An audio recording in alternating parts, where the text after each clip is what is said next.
JJ noticed that 44 out of a total of 125 police reports had never been turned over to his attorneys during the discovery process, even though they had been requested. He found a letter that Prosecutor Eugene Hurley had sent to his attorneys, dated 2 weeks before the trial, telling him he had decided to withhold those 44 reports because they were irrelevant to JJ's case. It made JJ wonder what those reports said and why Prosecutor Eugene Hurley hadn't turned them over.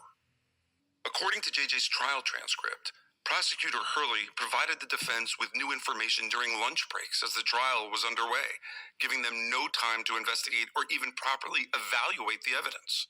He wrote to me, "This file's contents have made me question the integrity of the prosecution, as well as the police officers that conducted the investigation in this case.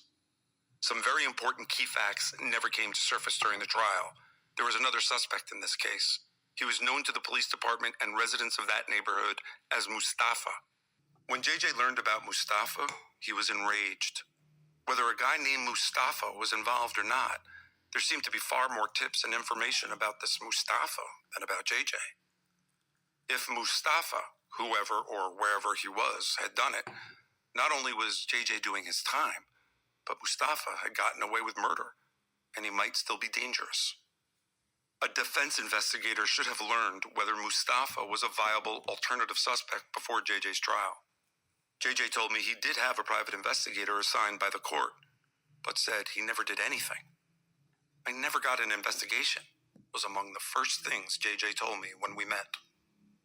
JJ's case seemed like a perfect candidate for Manhattan DA Cyrus Vance's new conviction integrity unit. All JJ could do was wait, but at least he felt new hope.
When I first met JJ in 2002, I'd gone into my investigation highly skeptical of his innocence. By 2011, I was certain of it.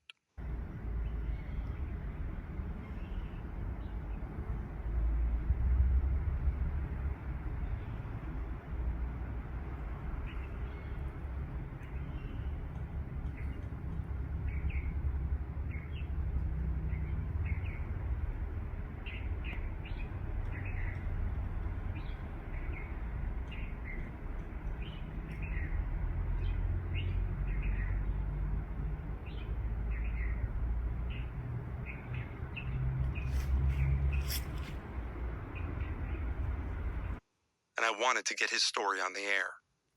I'm often asked how I know I have enough for a TV show, and I don't have an answer. I still had to convince a lot of people, including Dateline's executive producers David Corvo and Liz Cole,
After the CIU denied JJ's request to vacate his conviction, his attorney spent hundreds of hours preparing an appeal to submit to the court, asking for a hearing.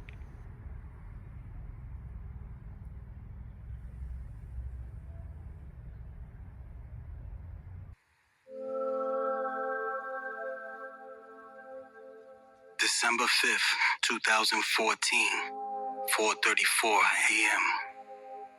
Dear Dan, it is with great regret that I must sit here at this lonely hour and inform you that justice has no place in my life, and that hope is just a cruel joke.